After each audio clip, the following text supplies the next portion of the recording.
Itmar. Omer Rav Nachman Omer Shmuel. Just left off with this yesterday. Hamakadish Beit Echad. Person marries a woman in the presence of a single witness. Ein Choshen L'Kedusha. You don't consider the marriage whatsoever. It's nothing. It's meaningless. The woman retains her unmarried status. Afil Shnei Modim. And wife, they both openly admit that they were married in the presence of one witness. It means nothing. Okay? Why? Because since it's the Gemara looks, it's a davar shebe'ervo. You change the status from not married to married. To create that entity, it has to be in the presence of witnesses. And the Gemara is going to explain the two expressions. There's what we call livrure. Witnesses either verify or they create. It's called kiyume. As I said, anything outside of marriage, the witnesses are livrure. They only verify. Correct? Meaning, like I gave you the example, a person's a damager. What do we need witnesses to testify that this person is a damager, that the damage took place? Because otherwise you can't identify. But let's say the person would admit, he says, I'm the damager. He has an obligation to what? To compensate the person for the damage that he brought about. You don't need witnesses. You only need witnesses if the man denies it. You need evidence that he's a damager. So it's not the witnesses create the obligation.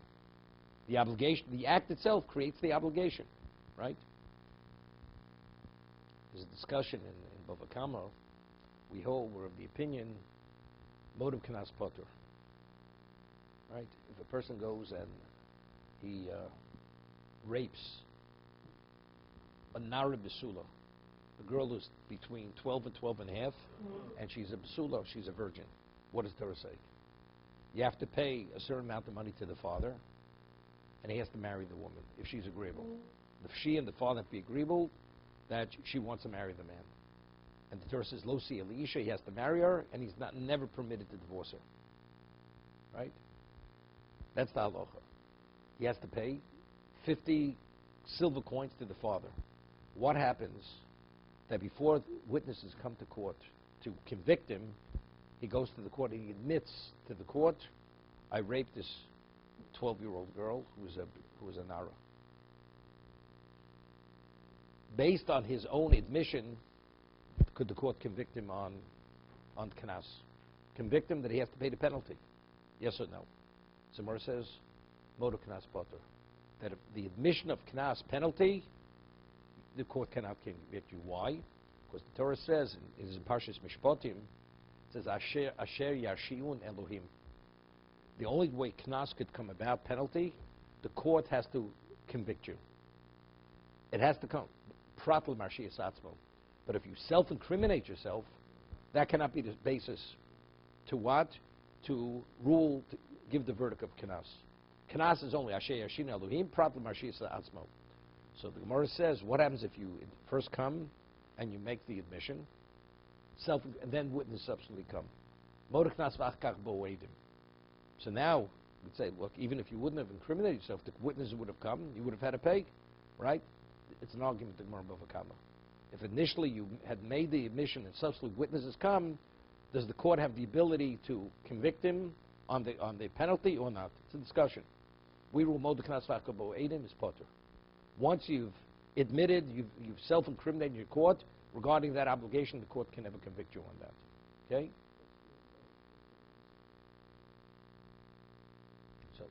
So what's not to get, but let's talk about the difference. Person comes and says, I caused you a financial loss because I destroyed your property. He has to pay.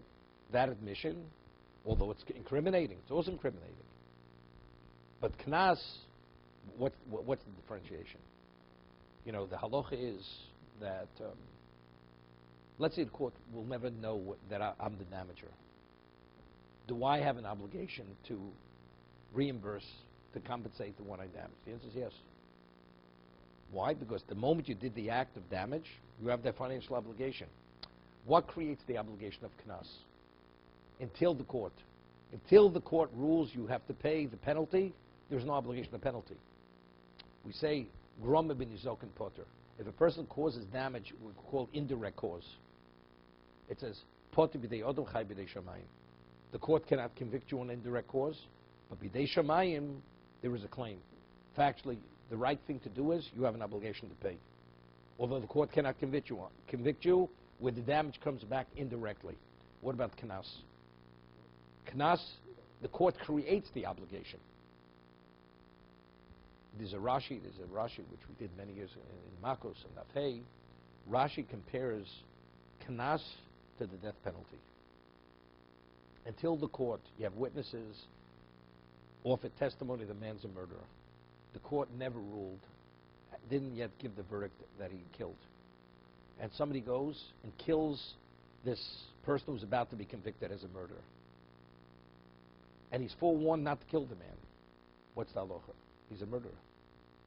Even though the court is about, well, let's say the court issued its verdict, he's a murderer. And then same scenario. He kills him, you're not obligated. You're not liable for murder. Because before the verdict, he's not called the Gavra Katila. After the verdict, he's a Gavra Katila. That's the difference before and afterwards. Before, he's considered a viable human being. After the verdict, he's no longer considered a viable human being. Although physically he's alive, but he's not. He's called Gavra Katila. He's the equivalent of a dead man. Therefore, you killed a dead person. Okay? So Rashi says, motive knas is identically to what? To the verdict of the death penalty. Until the court issues the death penalty, the verdict of knas, there is no obligation. Not bidei od, not bidei shamayim. There's no liability whatsoever. As a result of that, if you incriminate yourself, so what did you do? You offered information about something. The moment you bring that information to the court and it doesn't originate from the court or from some other source's testimony, the court cannot discuss that issue any longer.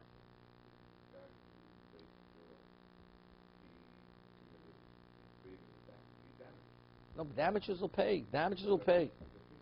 There's some 50s knas. We're talking about he does have to pay. He raped her. He embarrassed her. All that he'll pay. That's damages. That's damages. Ksuba is a new thing. Ksuba is something else.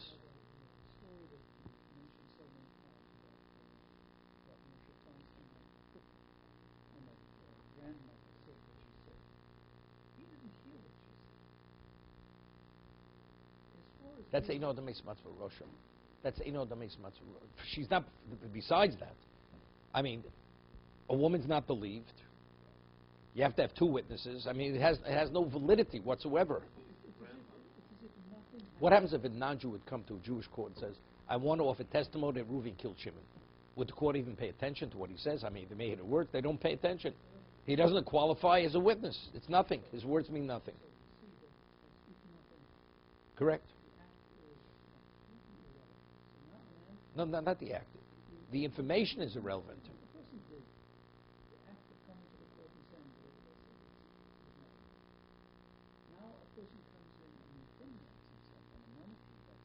It's not monetary. Not monetary. Penalty is not monetary. Not damage. You admit to damages, you pay damages. You pay damages. No.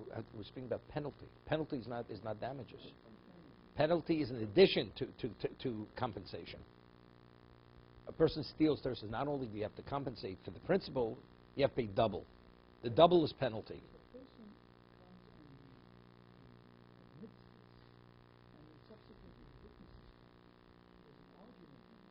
Now there's an argument in the Gemara because now this is not self-incrimination. The basis for this conviction is the testimony of witnesses.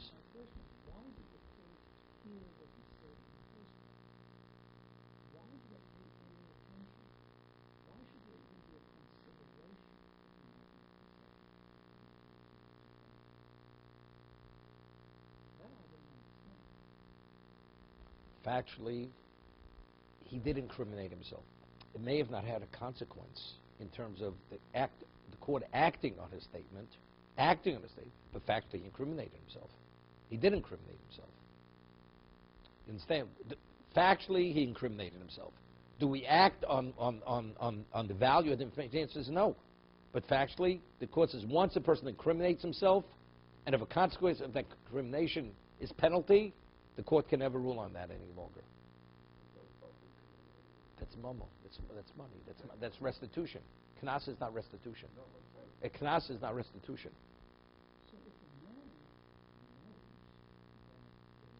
No, so the Gemara differentiates. If the person knows witnesses are coming, or witness will come, and he admits, that's not called self-incriminating. There, it's the whole idea is to extricate himself from the obligation. Then we totally dismiss. We don't pay attention to what he says. You know what the rationale is? So this differentiation is: if the person goes and admits, the whole idea of penalty is really because he did the wrong thing. But if a person is expressing a degree of remorse by going and incriminating himself, and he has no reason to incriminate himself because he embarrassed himself and put himself in this negative light, therefore, even the witnesses come, he's absolved. But let's say it says he knew witnesses were coming, and he wanted to preempt him to absolve himself from the knas, that admission will not absolve him. Because he knew the witnesses were coming, that admission, that self-incrimination has no value whatsoever. And the court will convict him, although he admitted in court. Even according to the other opinion. Even according to the opinion that if initially you admit and then witnesses come, they can't convict you on the knas. But if he knew that they were coming and he wanted to preempt them, the admission was purely to absolve himself from that liability, then we don't accept it. Then we don't pay attention whatsoever. You know, it's like a charade. The whole idea is, by saying it, you're expressing a degree of remorse. There's no remorse over here. This is purely for monetary gain. Therefore, we don't pay attention to it whatsoever. And when the witnesses come, you will pay the knas. You'll pay the penalty.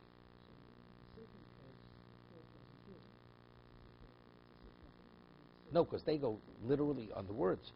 The court cannot convict you on self-incrimination. But here, why is the court convicting you? We have witnesses. That, even if they heard it before. But why factually am I convicting you today? Because I have evidence. I have witnesses. Right? That's the easy. That's the very understandable position. The other one's a little more difficult. Even though you incriminate, but factually, what is the basis for the verdict? It's testimony. Some say because this is the rationale. Because if the man already showed a degree of remorse by incriminating himself, embarrassing himself in the presence of the court, that's enough to relieve him of the penalty. So therefore, if witnesses come, we're not going to convict him. That's why we make the differentiation. If he was aware they were coming, so then what is the admission? It's not because he's expressing any degree of remorse. It's purely for financial gain. If that's the case, we give him the penalty. The court will rule he has to pay penalty.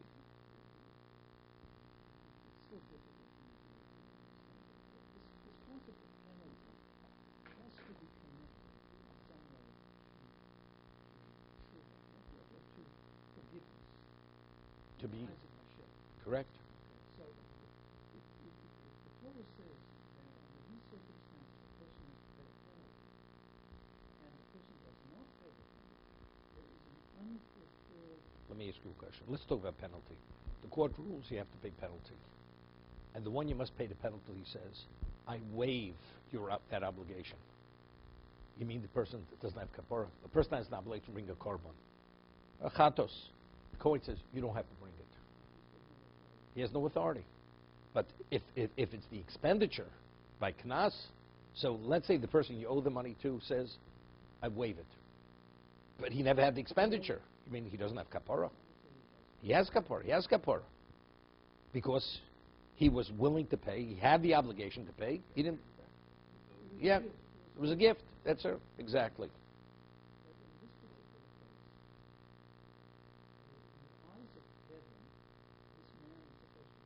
But I'm explaining to you because incriminating yourself is an embarrassment. That's an expression of remorse. That is sufficient. That is the principle. That's the other one says no. The idea is you have to actually pay. So, but you can't incriminate yourself. Okay, so we have evidence. The witnesses is the basis for the ruling. That's why you're going to pay penalty. In which case? I'm explaining to you. He doesn't need. No, but he doesn't need the penalty. He doesn't need the penalty to be reinstated.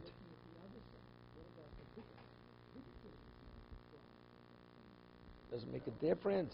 The only reason why you're paying it is that for the the perpetrator to be atoned. You understand? Now, what is penalty? Penalty is not for the sake of the victim. It's to punish the perpetrator. No, it's not. That's called compensation. Penalty is not compensation. No, the money's paid to the person. It's Torah imposed. The Torah imposes this.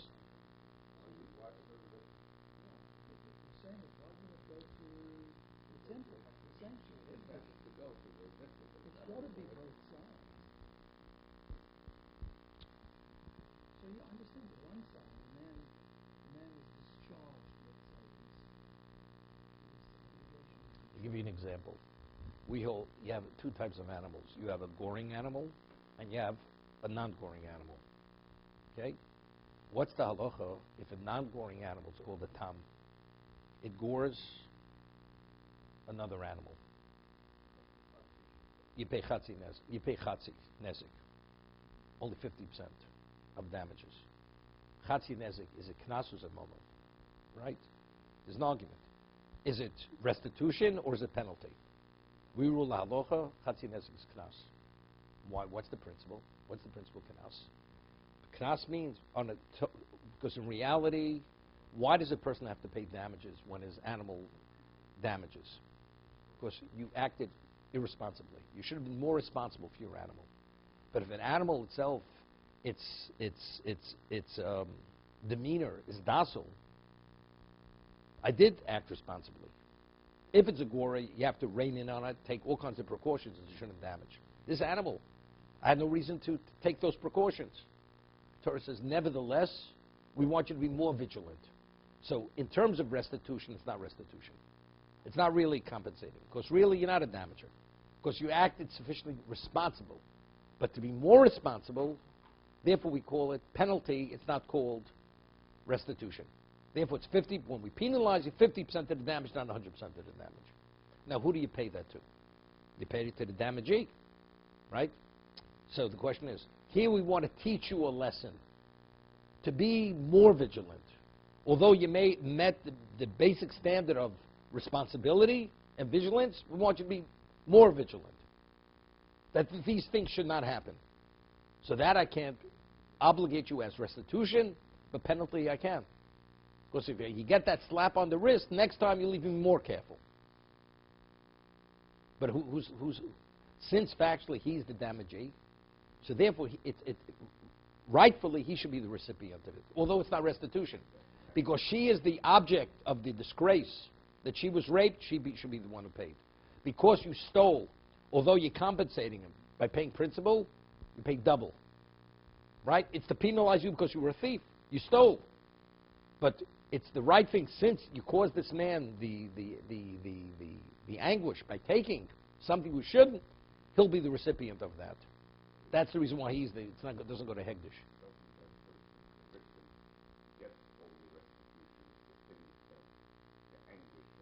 No, that's separate. That's damages. That's damage. Doesn't make a difference. Doesn't make a difference. Doesn't make a difference. Let's go further. So it says, Omer Rav Nachman, Omer Shmuel, Itmar. Hamakarish be'irechot eichoshet l'kedushav. Person marries a woman with a single witness. We don't take into consideration whatsoever that act of kedushin. Afilu shnei modim.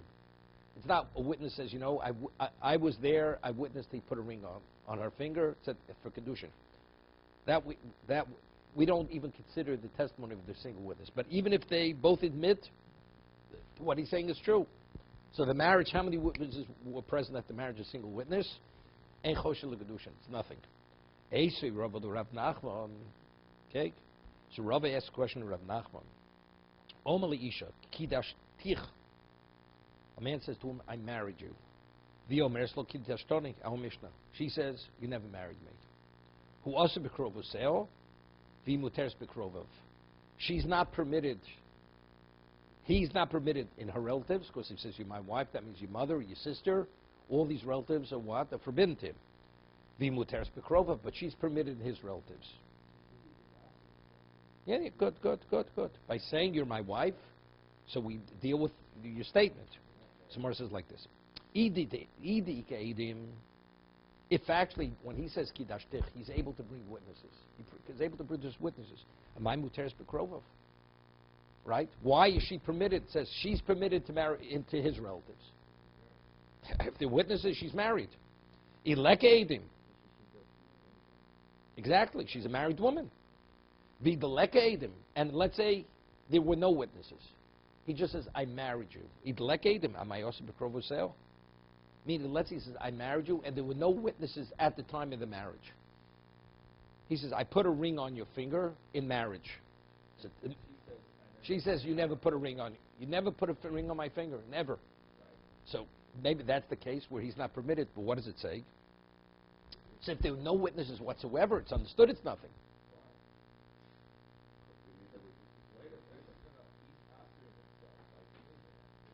Could I ask a question?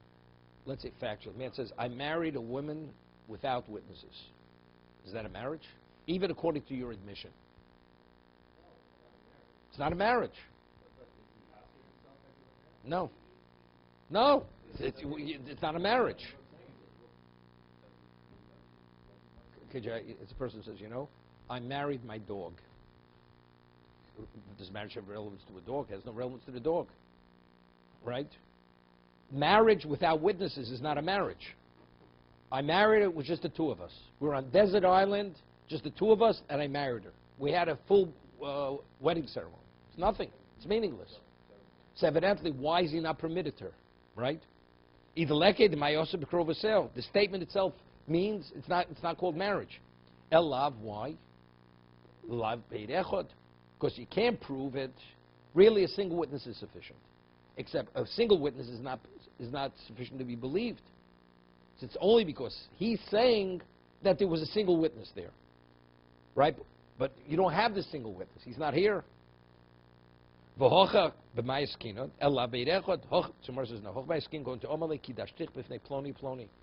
tell you, one witness is nothing. One witness that has no value in Choshen L'Kedushin, you don't take into consideration whatsoever. You know what he said? I married you on the desert island in the presence of two witnesses. And now the witnesses went off wherever they went off to. So based on your statement, what are you saying? You're saying you did do an act of marriage because it was the presence of two witnesses. You're not able to prove that there were witnesses. But based on your statement, you're saying there were two witnesses. That means you did an act of marriage. Uploni, wait a minute, say, ploni uploni. I gave her the ring in the presence of so on, and so on. And they went overseas. So I'm maybe not able to summon them to prove that I married you. But factually, based on what I say so, that's what happened. No, the Shabbat Shchatich in the Surah. If you say the piece of meat is not kosher, why is the piece of meat not? Let me give you an example. A person says, the meat was ritually slaughtered by a person who was proficient in laws of shechita. He has a certification that he's a qualified shochet, but the meat is not kosher. Is that Shabbat Shchatich in the Surah? How could the meat be nevela? According to what you said, that means the meat has to be kosher. If you have 1,000 witnesses saying the meat was ritually slaughtered, it's kosher, he says, no, I know it wasn't, it's not kosher, okay? So that's Shabbat Shchatich, because based on what you said, based on your statement, the meat is not kosher. Because if you want to establish it as a piece of meat that wasn't ritually slaughtered, it's not kosher. But so even though it's ritually slaughtered, it's not kosher. It can't be. Because it's ritually slaughtered. If it had shechita with a proper shochet, it's kosher meat. It's like saying, I married her, there were no witnesses. If there were no witnesses, that means you never married her. Even according to your statement, you never married her. Here he says, no, I married in presence of two witnesses. Could I summon the witness and prove that? I can't. But I'm telling you, based on my say-so, she's my wife because a proper marriage took place. She's off limits. Meaning all her relatives are not permitted to him. Because based on your statement, she's your wife. Because he can't impose, his statement can't impose that, change her status. No, by saying he did an act of marriage. That's all he's saying. I did an act of marriage. With one witness means nothing. That's like no witnesses. So she's also Shabbat Shchatich L'Surah. She says, it's true. We were married together, and there were witnesses. Two people come to New York City, and they say, Mr. or Mrs. so-and-so. And they say, were you married? Yes. Who married you? Rabbi so-and-so. Rabbi passed away many years ago. Witnesses are no longer alive. Are they married? Of course they're married. Based on why should we say you're not married? Right? We can see later. What happens if she commits adultery? Will she be liable for the death penalty? Even though it was never proven that she was married. Because if Shav Nashchet Sur, it's all based on just your say-so. So is that a basis to convict the person? Right? I mean, the Gemara later is going to explain something. There's a principle we once discussed. No. The witnesses, she committed adultery. But you never had witnesses. Person was married in Europe. That's what they say. Now they come to the United States. No witnesses. Right? And they say they're married. What do we say? We say they're married. Because there's a principle we discussed that if an Eid Echad says a piece of meat is not kosher, right? And we accept it as not kosher, and subsequently somebody eats the meat. That's called chazaka. It's been established as not kosher. If it's believed that two people are husband and wife, once that's established, if she commits adultery, if she has a relation with another man, that's considered adultery. The Gemara speaks later. A woman comes to town with a child. She says, this is my son. Do we know whether it's a son? Maybe she picked the kid up somewhere. Do you know where he is? Right? You don't know where the child came from. But she conducted herself in her relationship with the boy as if it was her son. Subsequently, she cohabited with the boy. She's put to death. Because since based on the behavior of the woman with the child, and the child eventually became an adult, it was as if the relationship was mother-son relationship. That's called chazaka. It's established as that. Now, if they should cross that line, we treat it as an act of incest.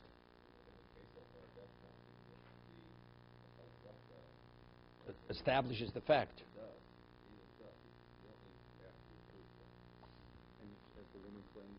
That is true. No, she's not believed. She's not believed. Because there she's going against fact. Chazaka establishes fact.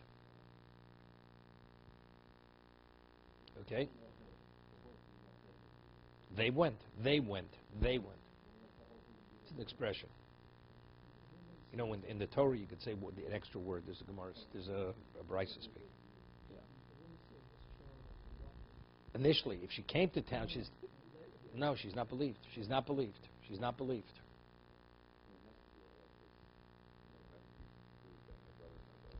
Anything. It's true. It's true. That's called chazaka.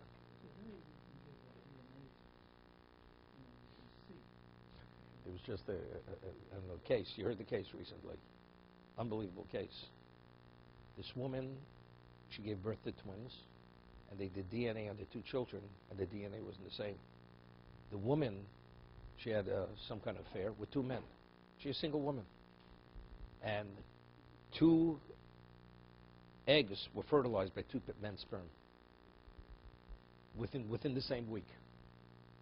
So when she gave birth, the children she gave birth to had two different fathers. This is the world we live in. I'm just telling this is the story, just last week. Okay? Now you understand why we're not far from Sodom. Sodom is supposed to be in Israel. It's right around the corner. Okay. Eisvei. Okay. Get off the tangent. That's for the Shabbos table. We'll talk about it. Eisvei. So we're saying there's no proof. Ein choshen l'kedushin. Unless you have two witnesses, a single witness, you don't even consider the marriage. Eisvei. Hamagarish es ishto. Now, what's the halacha? We discussed this. Two people live together. As a man marries a woman as a child, as a minor, and she was married by the mother or by the brothers. So what's the marriage? Rabbinical marriage. She becomes an adult, and the husband continues the relationship as husband and wife. The relationship, it graduates to what? To a Torah relationship. Why? Because we say that when he cohabits with her, what is his intent? His intent is as marriage. As marriage. We'll see Rashi Amud Beis. Therefore, she becomes his wife on a Torah level. It's not a rabbinic marriage any longer. A person's married to a woman, fully married, he divorces her. And then they meet at a hotel, they spend the night together in a room. And let's say they do have relations. Does a woman need another get now? That since previously they were married, and we're speaking she's single, do we say the intent of the man when he was in the room, when they had relations, it was again to marry her?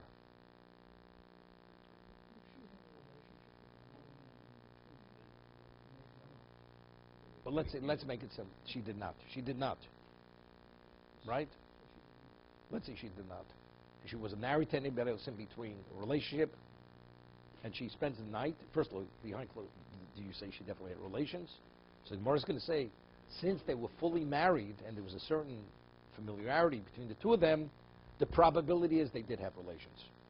And if they had relations, since they were previously married, so therefore the intent of the man was for the sake of Kedushin. Not Zinus. L'shem Kedushin. Because they were previously married. So they want to reinstate the relationship as husband and wife. So the question, even though he gave a get previously, now, if she'd want to remarry, she would need another get. Because a new marriage was created. Because they spent time together. Okay, we'll see. Hamagarish zishnu of loni bepundaki. Loni imo bepundaki. They spent the night together in the pundaki's in an inn together. Beishami omrim enit shvichem enu get sheni. Beishami says she doesn't need a second get. Doesn't need another get. Beisila omrim shvichem enu get sheni. She needs another get. So one no. Heichidami. What exactly happened? What is the context of the Og Beisham Beisil? Interesting question. Idi ke'edim. Wait a second. Okay, the Gemara says heichidami. What is the case? Idi ke'edim. If the witnesses who witness visually that they cohabited together. My time to Beishamai. So what does Beishamai say? They don't need a get. They should need a get. The witnesses saw the act of cohabitation. Actually saw the act of cohabitation. Ideleke edim. And if there are no witnesses, my time to Beis Hillel. So what does Beis Hillel say? You do need witnesses. Elalav. Beirechot. You know what happened? An Eirechot witnessed the act of cohabitation. Beis Hillel says you need a get. So evidently, what do we see? That an act of cohabitation with the awareness of single witness, that's sufficient to establish marriage. So so how could you say in Choshel Kedushin that a single witness has no value regarding marriage? According to Beis Hillel, if the two Beis Shammai, we don't say Beis Shammai. There are no witnesses, we don't understand Beis Hillel. Evidently, we're speaking of a single witness. So with a single witness, you see, it's a marriage. That's what Beis Hillel says, Shricha get. Says the Gemara asks, Utamech. And according to your understanding, do you want to bring this as a proof? Imaseifa. Umodim v'niskarshim in Erison. It says, but they both agree that if she's divorced from Erison, they weren't, initially the marriage was never consummated the first time. Shein Shricha menu get. Sheini. She doesn't need a second. Even Beis Hillel concurs she does not need a get. Why? Because there was no degree of familiarity. There's no presumption. We're talking right now that the single witness saw the act of cohabitation.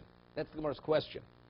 If you say we're speaking, but there's a single witness who actually witnessed the act of cohabitation, why do we differentiate whether they were fully married or not fully married? But visually he saw that they cohabited. If we say, right? Even though it's not libu gaspa, there's not that familiarity, but factually, the act of cohabitation is an act of marriage. So if that's the case, even everybody should agree she should need another get. Minimally Beis Hillel. So how could Beis Hillel say if it's min ersin she doesn't need a get if it was witnessed by a single witness? Elo hochma eskinon. Go the ika edi yichud. We're not speaking anybody witnessed the act of cohabitation.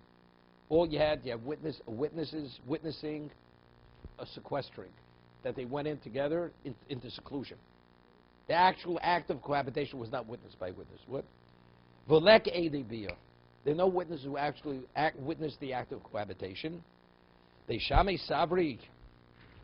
Lo amin and heinein ediyichud heinein edibiyah. Now, let's talk. The Mishnah says in that vase that a woman, Isha Niknas Shloshe Drochim, a woman can be married one of three ways. Kesef Shtarabiyah. So Kesef, the witnesses see, the ring is put on her finger. The witnesses see the document being handed from the husband to the wife. But what about Biyah? What, they're in the room when they cohabit? The answer is no. So Rashi says that before they go into seclusion, the man says, I will marry this woman through an act of cohabitation. And he says, I will marry with cohabitation. The witness stand outside the room. They go. And so the presumption is, since he says his intent was to cohabit, when they witness that seclusion, they're secluding themselves, it's as if visually they're witnessing the act of cohabitation. Because they know factually at this moment, or during this period of time, cohabitation is taking place. That's it's like witnessing the act itself. You know, at the time, this is happening.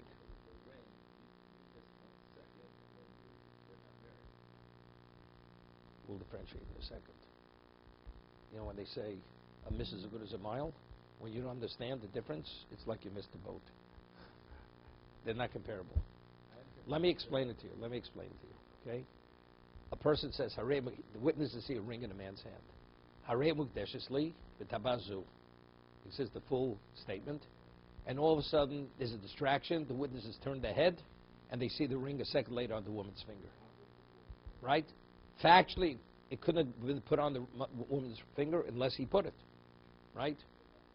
The halacha is that marriage was not witnessed. Because they have to witness the man putting the ring on her finger. Okay? A man goes into a room and says, Harei Mukudeshesli, I'm going to marry with Biyah. They go in a room. They're standing outside that room. They know now they're witnessing an act of cohabitation. There's no distraction. Being in seclusion means they're cohabiting. Here, they didn't actually see the ring being put on her finger. It's only afterwards they saw the ring on the finger. A moment before it was in his hand, the next moment it was on her finger. There, they did not witness the act of marriage. Here, they're witnessing the act of marriage. Yichud, seclusion, is cohabitation. It's clear as day, the difference. You hear what I'm saying? We'll leave this for tomorrow.